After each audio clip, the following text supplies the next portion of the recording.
मुझे सिर्फ इतना कहना है कि 10 साल मोदी सरकार के शासनकाल के बाद, उत्तराखंड के दूसरे टर्म के बाद ऐसा क्यों है कि चुनाव के पहले ये सारे चीजें करनी है। ऐसा इसलिए है क्योंकि अगर ये वो नहीं करेंगे तो आप इसी पर सवालों में कैसे उलझे रहिएगा। आप कब बेरोजगारी पर, महंगाई पर, आर्थिक असमानता पर, महिलाओं के खिलाफ बढ़ते अपराध पर आप कब बातें करिएगा। आप कब बातें करिएगा कि इस देश की सरकार दिन दहाड़े कृषि पर, सामाजिक कल्याण पर, शिक्षा पर, स्वास्थ्य पर बजट काटती है। अगर ये नहीं करेंगे तो कैसे आपको और बाकी देश को उलझाए रखेंगे। ये कुछ नहीं है, ये देश को डिस्ट्रैक्ट करने के तरीके हैं और इसमें वो बिल्कुल विफल होंगे। प्रधानमंत्री नरेंद्र मोदी कहते हैं कि जाएगी। मुंगेरी लाल के हसीन सपने देखने में कोई टैक्स तो लग नहीं रहा है। ना मोदी जी पर टैक्स लगेगा ये जबानी जमा खर्च करने के लिए। मोदी जी जब सदन में कर बोल रहे थे, जहां पर उन्होंने ये बात कही, बेतुकी बात, मुझे नहीं पता मोदी जी इतनी सीट भी लड़ते हैं कि नहीं लड़ते हैं। असलियत ये है कि इस देश की राजनीति ने कल एक हताश, बेहद थके हुए और बौखलाए हुए व्यक्ति को देखा और वो नरेंद्र मोदी थे।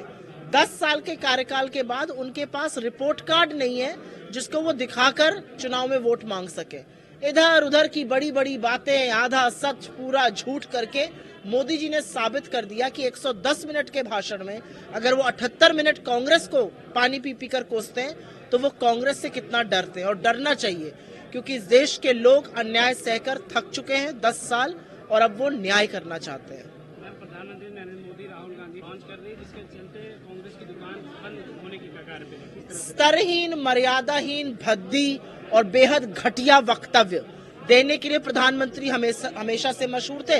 ये उन्होंने एक और उदाहरण देके दिखा दिया है कि वो किस स्तर तक गिर सकते हैं सदन में इस तरह की बात बोलकर।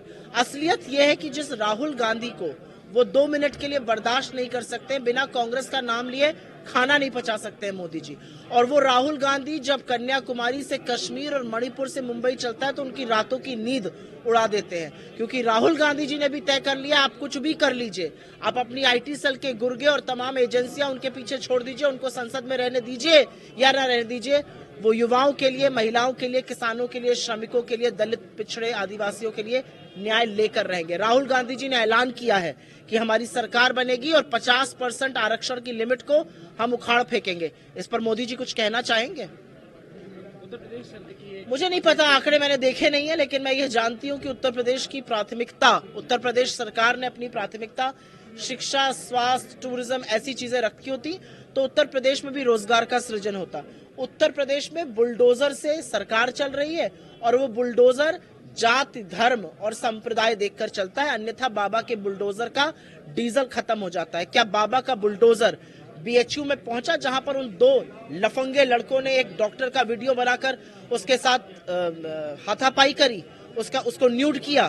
क्या बाबा का बुलडोजर IIT BHU के अपने IT सेल के गुर्गों के पास पहुंचा?